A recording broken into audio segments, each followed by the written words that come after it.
decided to abandon that plan and start this convention by standing you up, turning you around, and kicking you squarely in the bottom. Ladies and gentlemen, the star of the supernatural spin-off Wayward Daughters, Briana! Buckmaster!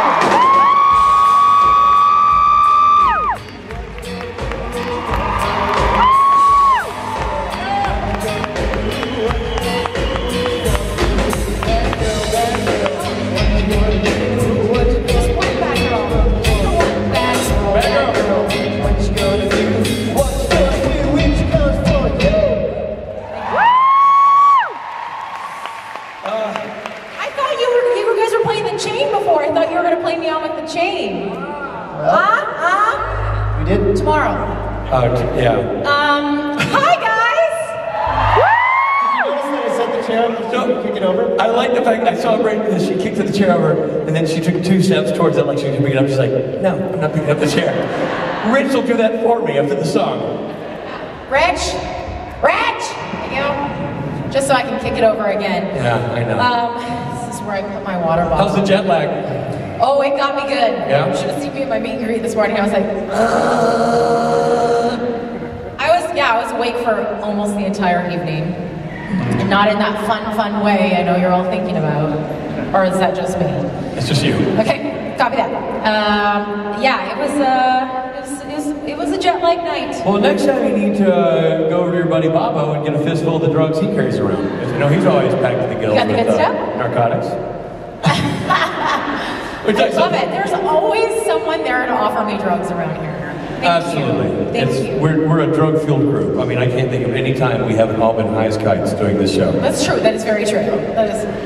They don't like that. They don't like that at all. Let me tell you something. Sometimes the truth hurts. Ladies and gentlemen, Briana Buckmaster.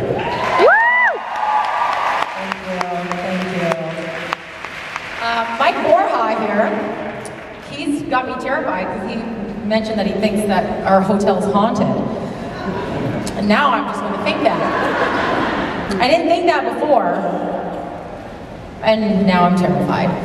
But I think I was just awake because in my life it was dinner time. Oh, that was the other thing, is I was awake and starving. I was just like, there's no food in this hotel. I feel this is so weird, I can't see any of you. Hold on. There we go. Hi guys, oh, there's a lot of people here. Hi everyone. Did you guys miss Kimberly? Yeah, everybody sent her a tweet. Say, we miss you, and Briana misses you, and she's fucking everything up. Just kidding. Sorry, I swear a lot to those who haven't met me. For those who have, you're welcome. So I'm here to talk until they tell me to stop talking. And I will do just that. And I literally will yammer on, as I am now, about nothing, unless you force me to do something different. So there's nobody's questions. I'm going to start talking about my period.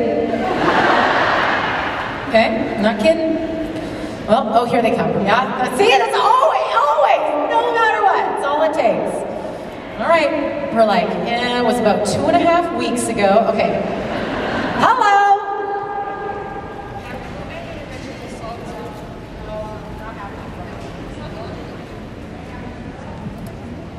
Hello. Hi. Have you written any original songs for your new album? Oh, okay.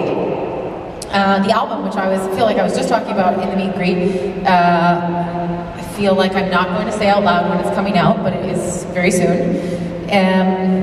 We just finished the final, semi-final, not final mixes. There'll be 8 songs, and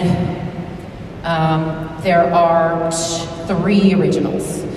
Not written by me, but written by people you know and love.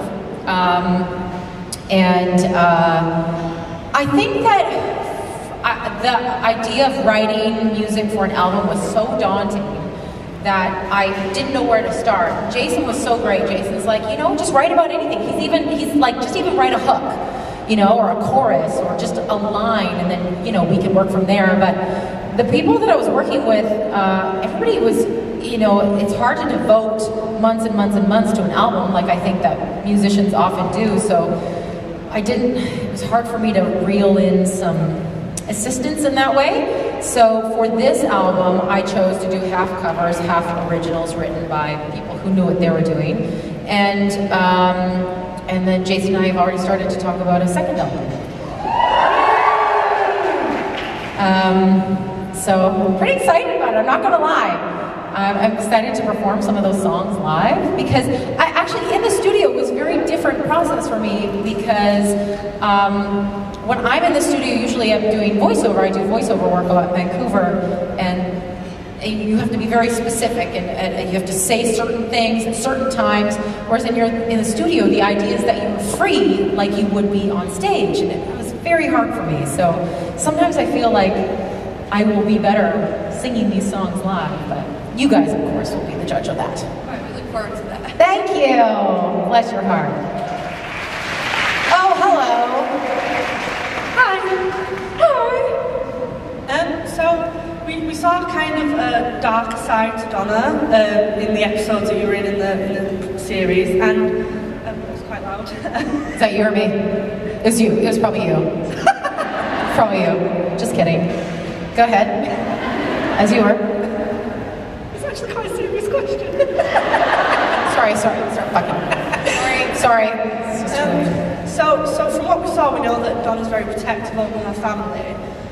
My question is, which brother would you say that Donna is more like, Sam or Dean? It changes.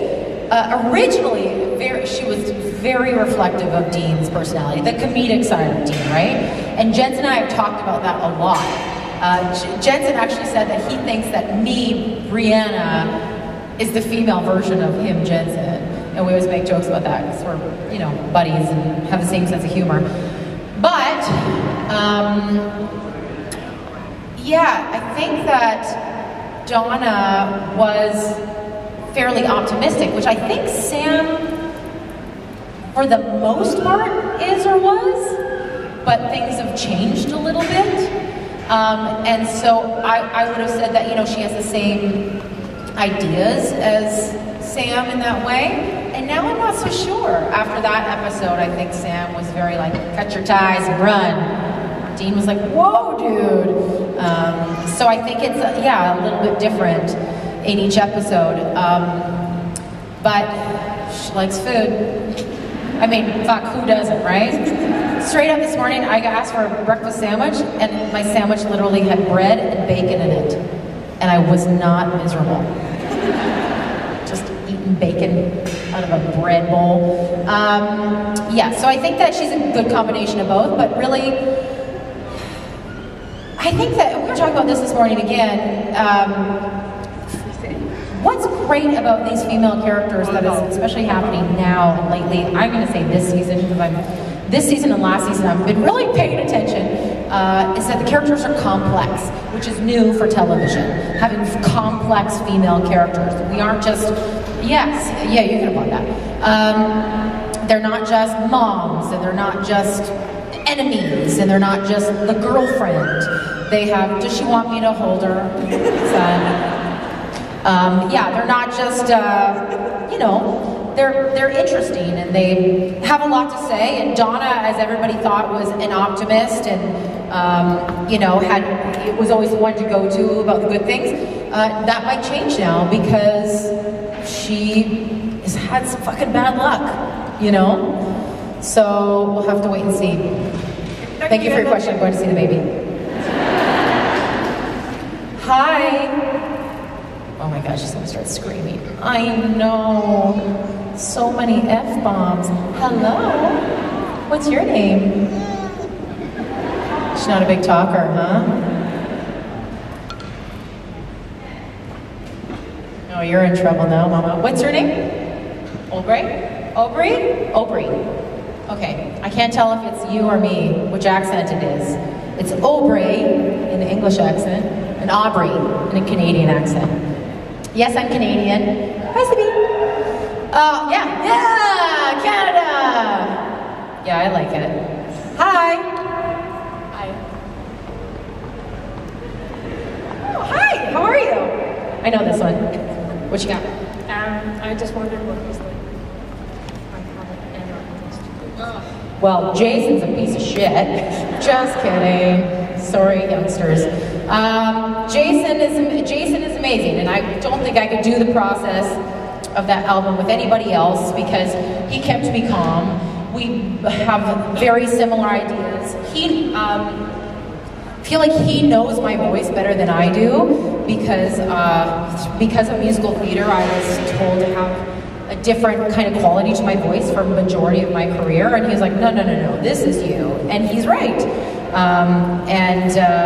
You know, we had some different ideas on things like pacing and stuff like that, but for the most part, we worked together great. It was really fun. He'd come pick me up every day. I had an Airbnb. He'd come pick me up, we'd go get coffee, and then we'd be in the studio all day long. And just singing and talking, going for more coffee. We'd always have somebody come and visit the studio or somebody that was recording with us that would come. Emma was great because I don't think that she essentially, I'm singing one of Emma's songs. So one of the songs on the album was written by Jason and Emma. It's called Good Love. I don't know if I'm supposed to tell you that, but I'm telling you anyway. And I love it, and they wrote it, and Jason loved it so much, and he was like, I don't know if it's right for your album, but I would love for you to take a stab at it, and I loved it. All the songs on my album are very different. There isn't one genre in the album. And this one is going to be a mix of a bunch of stuff, which is kind of what I love about it. And so this song is a pop song, and Emma came and she's singing on it, on the song. She's singing like Bee Gee backups, right? And she is such this is Emma Fitzpatrick, who's the lead singer of Mo Nouveau. Woo! I met her, yes, oh my God, yes. I met her doing Rockwood, right there. Rockwood Music Festival is my favorite festival of the year. And she is such an unbelievably talented singer. Like it is very rare that I aspire to be like someone who is so different from me, different vocally. Like we have polar opposite singing voices. But she's so talented. She's, you know, opera trained. She's been singing since she was a little kid. And so she came into the studio and she would guide me, which was great. She would direct me and where vocally to go. She'd try this, and both of them were very supportive because I was very nervous because I'd never done anything like that before. And I'm so grateful that all these kind of musicians came together to help me on this album. One of the musicians on the album, the piano player, was nominated for a Grammy. And I'm just like, he's just like playing on my little album. Such a big deal to me. Billy's also playing on it. Stuff that Billy does is unbelievable. Rob is singing on it as well. Rob wrote a song for the album for me, which was kind of dope. Yeah, so it was a really, really, really, really, really great experience, and I'm already excited to do it again because now I know a little bit more what I'm doing. Thank you. Bye. Thanks, bye. Hi. So you recently got to do a stage show and showed us a lovely little tour of the Human set. Oh, yeah. What was your favorite part of that? Okay, so I just finished doing a run of a play called The Humans.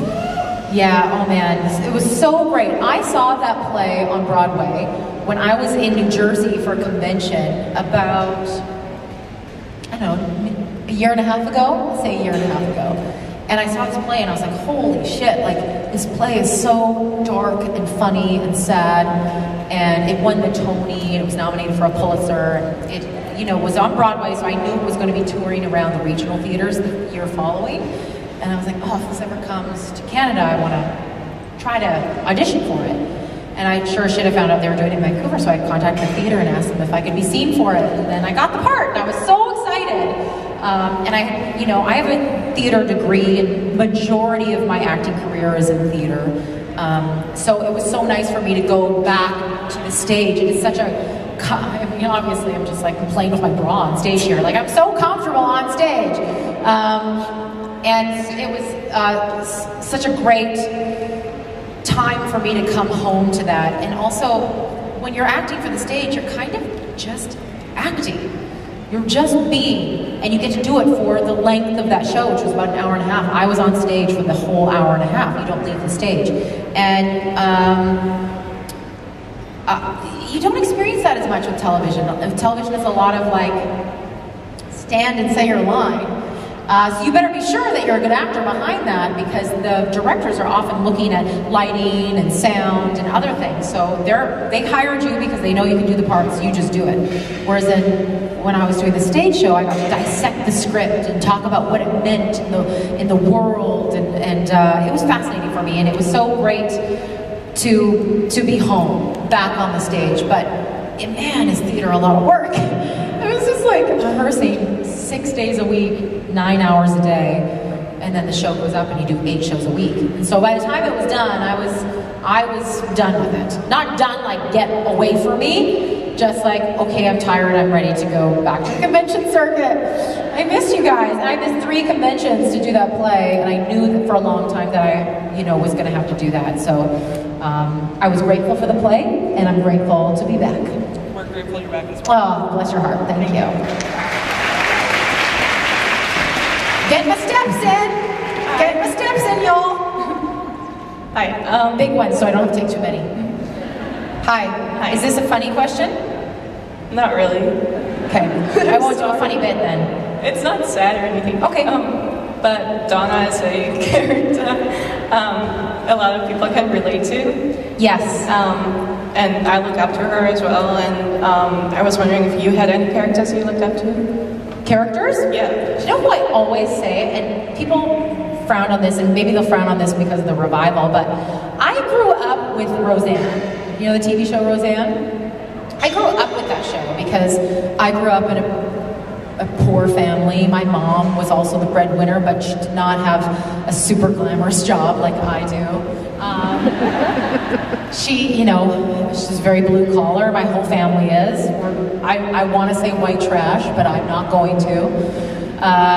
We were very cultured. We just didn't have a lot of money. And so my mom watched that show all the time because she found the character of Roseanne so relatable. Just like trying to make ends meet, a bunch of shitty kids, messing up her house, doing what they want, not listening. And now as a grown-up, I'm like, oh my God, like that character is amazing. And Roseanne Barr paved the way for many women. Like she wrote, produced that show against everything that was on television at that time. So I always say that I find that character really inspiring. Now the revival, that character is a Trump supporter, which I won't get into, but I might change my answer. So I really, long story short, I really relate to characters such as maybe you guys that are someone I can really see myself stepping into in a good way. Sometimes I look at characters and how they're going through their problems, and I reflect that upon my life and how I could possibly go through those problems. I would say that, because the shows that I'm watching right now are like Game of Thrones, and those are not characters I can relate to. I mean, I do have a dragon at home, but, you know. Thank you. Thank you. Yes. Oh, so polite. So polite. Hi. Hi. So first off, thank you so much for the Wayward Sisters episode, because I enjoyed that immensely. I think a lot of people. Thanks, guys. Yeah. Thanks for your support. It's all you know that, right? Let's just take a second to applaud all of us here. So it wasn't just like, yeah. It's not like we showed up and we're like, sure, let's check out and see what this Wayward Sisters stuff is about. It's something that we'd all been working on for a long time. Yeah, so what I was wondering about is, how is that going? Because I like, there was an idea there was going to be a spin-off. Like, what is the process there? How is that going? Like, well, the episode was a embedded pilot for the idea of a potential spin-off. It was initially supposed to be a standalone pilot, but they decided, which thank God, it would be better as an embedded pilot, which really meant that you guys got to see it, because often pilots, you only get to see if the show gets picked up. And so sometimes audiences never get to see a pilot at all. So we got to film it, it got aired, and now we wait. And we should know next week. Which is crazy. crazy. And I don't know anything. I'm not that good of an actor. I don't know shit. I know stuff. Like you hear rumblings and little things from people, but the network is not going to tell you anything until they know for sure, which we're supposed to know next week. And as soon as I know, you'll know. Whether they like it or not. Thank you. Yeah, it's a very funny business. I've heard so many things, and yet everybody's like, but don't get your hopes up. It's always, this is gonna be great, but don't get excited. And you're like, well, don't fucking tell me then. I'm just an easily excitable person. Hello. Hello. Can I just say you're gorgeous? Oh my God, thank you. Especially when I do that, right? That's okay, that's fun. To bust these, I will bust them. I won't do it. This is my funny bit as I try to stand on these. But look at, you can see it. Look at these people are like, it's gonna take out my face, man. I can see that. Look at, that's dangerous. Hello. Hello. What you got for me? Also about Wayward Sisters. My question is, do you see Donna moving in with Jodie and the girls probably fairly early on in order to have adventures together? But I also think as a family unit that would be yeah, I was really thinking about that because I was wonderful. like, they don't live. Sorry, keep going. I interrupted you. Go ahead. Sorry. Oh, I could gush forever. Okay, go ahead then. Oh my God. Gorgeous and Kim's lovely and all the girls are just awesome. And I love the pilot. I think it's just so many, the women characters. What? Every single one of them have their own character and they all have their strengths. And it's just, they all can act so fantastically. Nobody's the same, which All right, I get it. Thank you. Okay. Are they going to move in together? Listen. Oh, look at my butt. Hi. Great. I'm glad you got that in focus. Thank you. I forget that they live in different cities, right? Sioux Falls and... Yeah, Donna's in Minnesota, so she needs to go to Sioux Falls. Right? Yeah. No, where's Donna from? Minnesota. Where? Minnesota. No. She's from,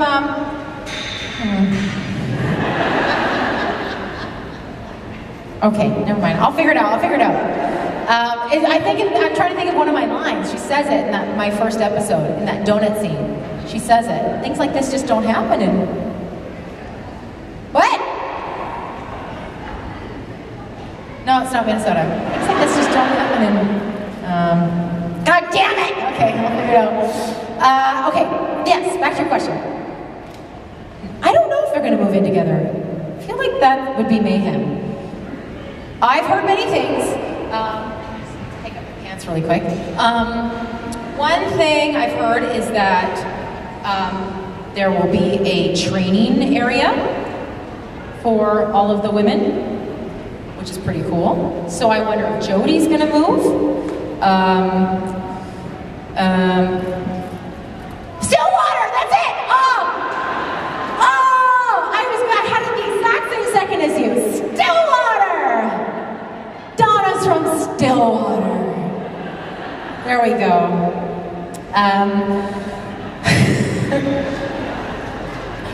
Good morning. I don't know if she's going to move in. I don't know that that's a good idea because it would be... We don't have to have all of the action happen in that house, and we certainly don't have to have all of the family interactions happen, just as we saw in Wayward Sisters, the pilot.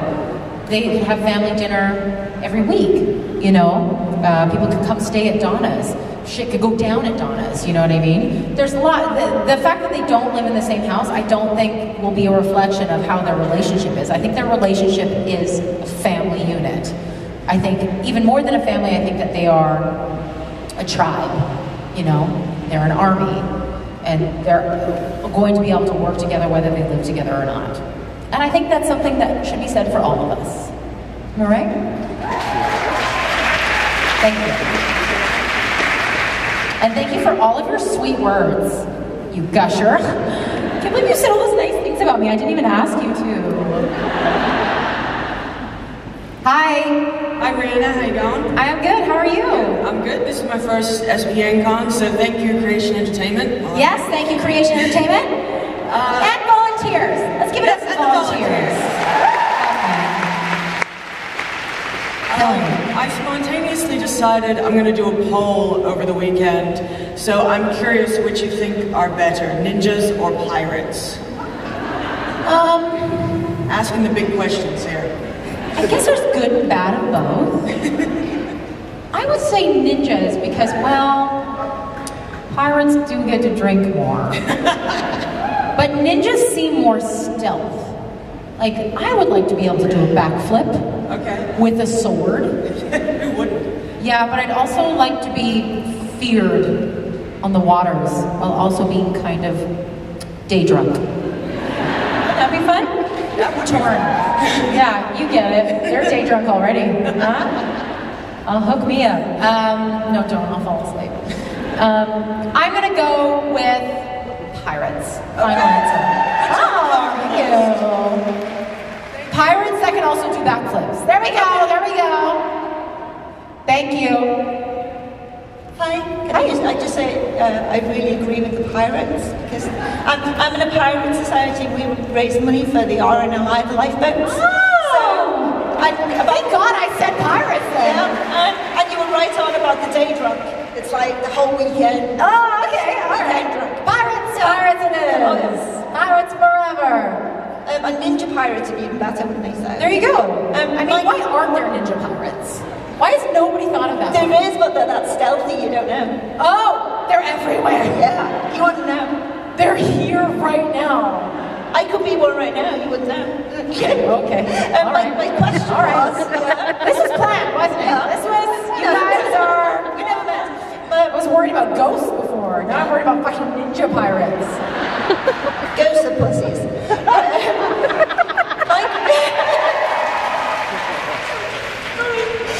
My question, I got distracted by pirates, was the boys have got Baby, they've got the Impala, which is a character in herself, really.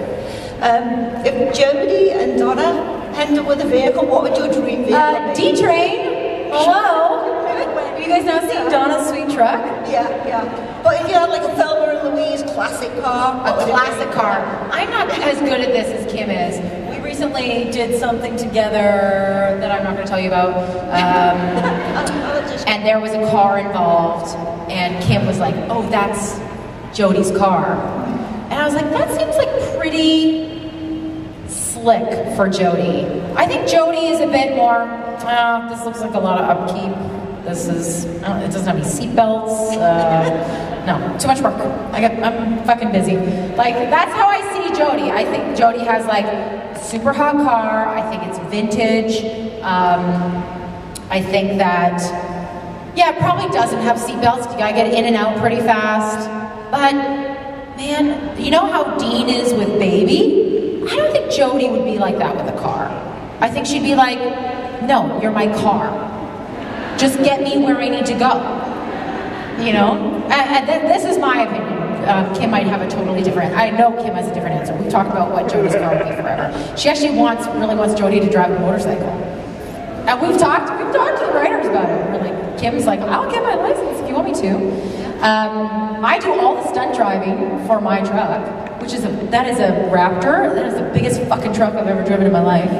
But fun fact, I don't know if you guys know this, but I, as Briana, not Donna, used to run a food truck. Isn't that great? Donna should do that in an episode. So I'm very good at driving trucks. This is funny, is like for that episode, you know, where Donna first drives up in that episode. So just as actors do with their bodies, they have to walk into a scene and hit their mark, which is actually very challenging without looking down at it. You have to do the same thing with vehicles. So all of our vehicles, there was 3 vehicles in that scene, had marks that we had to hit. And it is way more challenging to get a car to hit its mark, to drive in with purpose and hit its mark. And I did it every fucking time. Yeah, I'm a good driver. It's because I'm from Saskatchewan and there's nothing to do in Saskatchewan to drive.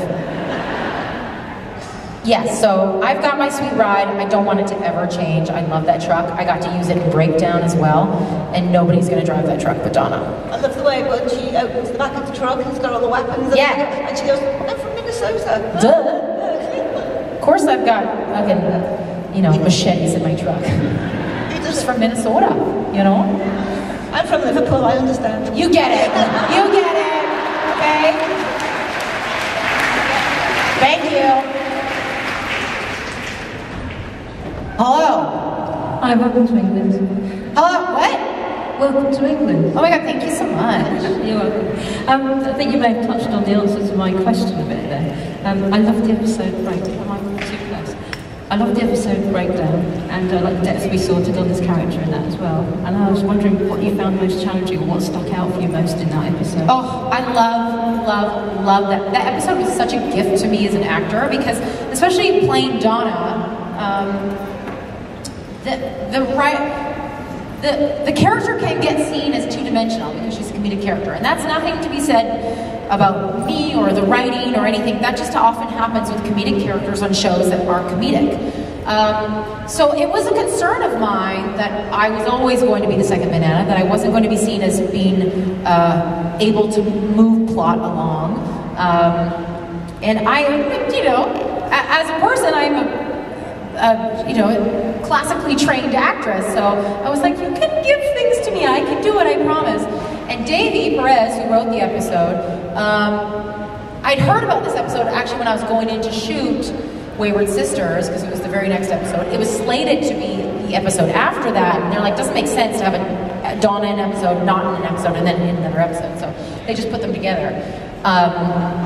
And everybody on the crew was like, oh my god, have you read episode 11? Like, the crew was excited about the script. And this crew's been working together for 13 years, so I'm sure it's very hard for them to get super stoked about scripts anymore. So then that made me excited, and I read it, and I messaged Davey, because I was like, this is such a gift to me as an actor, and to Donna, to that character as well, because it gives her somewhere to go going into the possible spin-off. And Davey had said, it doesn't make sense, like, that Donna was always in or about to be in or being brokenhearted by a man. And so he wanted to write a script that showed Donna being alone and not ending the episode with her going to be in another relationship. And I love that. I don't think that you have to have every woman hooked up with a dude to make for great television.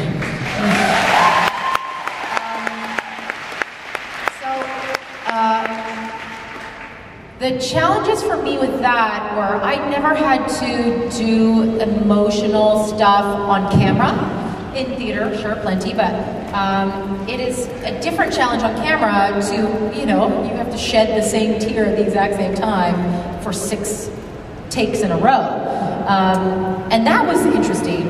I was working with actor Brendan, who played Dougie, and he's such a great actor and such a great scene partner because we would be able to rehearse. I'd also never rehearsed scenes before, and that was thanks to the director.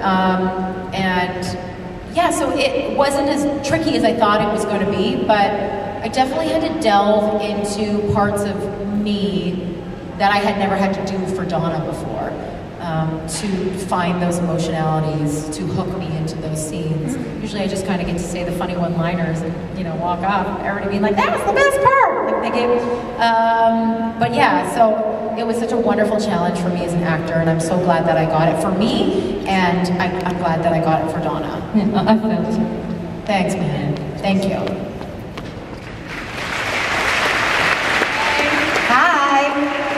So I was wondering what sort of... Before I got a serious question, I suddenly just got a hot flash because I'm getting old. I was wondering what sort of words you live by in your sort of everyday life, because there was one you talked about in Vancouver where you say everybody poops, and that I just love that one. So I was wondering if there were any others that you had as well. One-liners? Yeah, sort of pearls of wisdom kind of thing. Everybody poops. Well, I mean, that's hard to beat. My favorite one about the poop one is like when, I think I said this on Twitter once, it's like when you're feeling sad, when you're feeling like you just aren't making it in life, just imagine Beyonce pooping. Just imagine it. Because she does. But she's still Beyonce. So I love to take those kinds of things and just go, hey man, every new day is a new opportunity. My favorite quote is "Don't let them tame you," which I've been told a lot over the last couple of years. As a grown woman, it's so funny how you still are judged by others, and you realize that judgment of others is really based on stuff that's going on in their life. It's really not based on stuff, a reflection of you at all. It's their stuff. And so the more you can remind yourself that it's not about you, it's about them, it's so much easier to live your life as your own authentic self. And I'm a wild one, I know that. My husband knows it, my mother knows it, my child knows it. And those are the people that those are the opinions I really worry about. Everybody else is just, you know, icing on the cake. So, if I'm to give honest to goodness favorite advice, it would be, don't let them tame you. Be you. Keep it up. You're welcome. She's a wild one, I can tell. I can tell. Hello.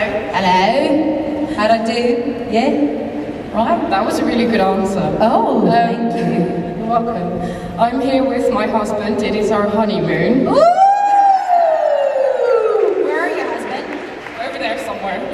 Stand up so I can see your sexy face. Yeah! Happy honeymoon! Thank you. There's no sexier place to be than at my panel. Exactly. And apparently we started an affair with the band on our honeymoon. So you started an affair? With the band on our honeymoon.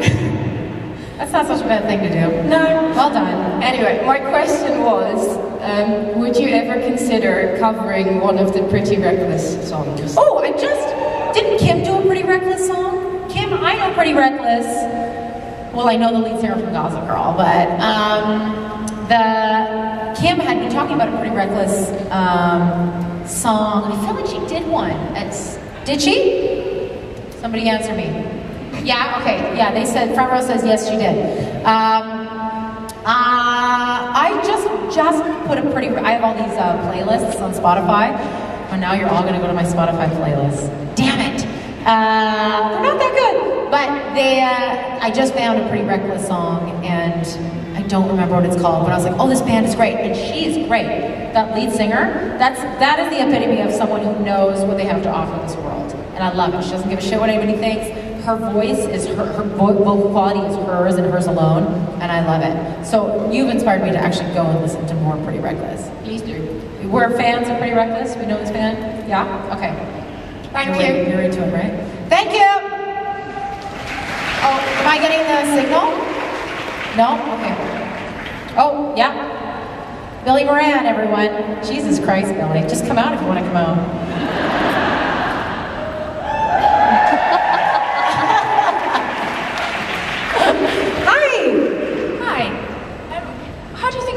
A sheriff in real life. If I was a what? A sheriff. Oh, I'd be fucking terrible. Oh my god. I'd be like, it's my rule! I made it up! I'll break it if I want to! And I'm inherently lazy. If somebody did something bad, I'd be like, ugh, don't do it again, okay? Promise? I think it would be very tricky to be law enforcement, and I applaud those who are. Anybody in law enforcement here? Okay. Fuck them then, right? Right, guys? But yeah, I don't think I'm glad that I'm not. That's the great thing about being an actor is because you can be like, I think I want to be a lawyer someday. You're like, no, just for a day. I just want to be a lawyer for a day, and I don't have to go to school, and I don't want anybody to actually be mad at me. And I want to win. And you can do all those things in a day if you're an actor. So, yay for law enforcement, but not a sheriff. I just play one on TV. Thank fuck. Thank you. Thank you. A lot of you may not know this. A lot of you do. But some of you may not. That this lovely lady is not only a fantastic actress, has an unbelievable rock star voice that she is not only recording an album with, you're doing an album with Jason. Is it recorded? Are we done? Done. That's exciting. When's it coming out? July. You want a teaser of what you're going to hear on that album? Come check out Saturday Night Special and hear this woman sing with this band. Ladies and gentlemen, Briana Buckmaster.